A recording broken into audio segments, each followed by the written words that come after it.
pour un nouvel ordre international juste et équitable en faveur des pays en développement et en solidarité sans faille avec les causes du peuple palestinien et sahraoui pour leur droit inaliénable à l'autodétermination et à l'indépendance. Depuis les années 70, Fidel a averti que les problèmes de l'Afrique et du Moyen-Orient sont devenus les centres névralgiques de la situation internationale actuelle et leurs décisions influenceront non seulement la détente internationale, qui est au centre des préoccupations mondiales.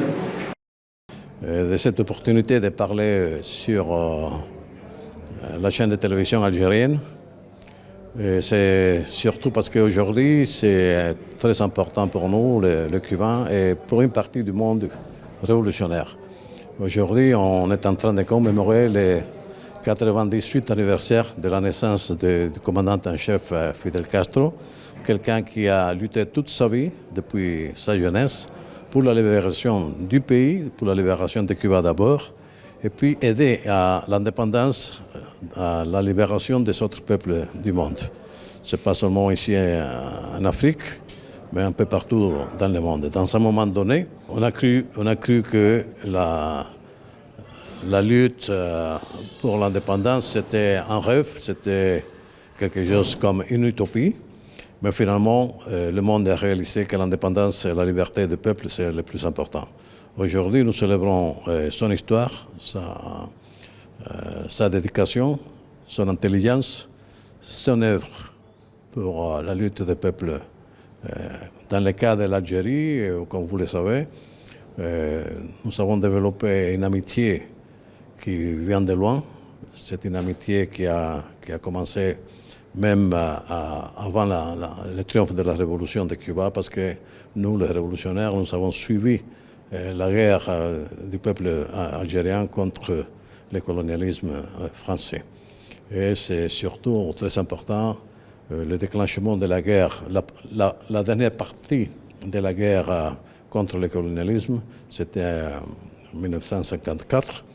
Ça a abouti en 1962 avec les accords de Vienne. Mais pour nous, c'était une fierté de pouvoir être présent dans l'histoire qui unit nos deux pays. À toute l'audience algérienne à Cuba, à toute l'audience du monde. Aujourd'hui, nous sommes ici à l'ambassade de Cuba. Nous venons de commémorer le 98e anniversaire de la naissance de Fidel Castro. Fidel Castro a été et continue à être le leader historique de la révolution cubaine, bien sûr. Et depuis l'Algérie, Fidel Castro, pour l'histoire, il a une relation profonde avec l'Algérie. Bien sûr, avec l'ancien président de l'Algérie, Boumediene, l'ancien président Ben Bella, et des autres présidents et dirigeants ici de l'Algérie. L'Algérie, c'est un des premiers pays que Fidel Castro, c'est notre leader qui a commencé, mais bien sûr, c'est le peuple cubain qui est venu ici, mais avec les idées, avec l'esprit de Fidel Castro, on a commencé par la coopération médicale. C'est Fidel Castro qui, au moment du triomphe de la révolution algérienne, Fidel Castro a donné l'aide cubaine. Et ici en Algérie, c'est le premier pays du monde qui a commencé la coopération médicale en 1963. Que l'année passée, nous venons de célébrer le 60 anniversaire de cette coopération. Et ici, on a aussi avec l'Algérie, bien sûr, dans cette même année, au mois d'octobre de la même année, on a rétabli les relations diplomatiques de l'Algérie.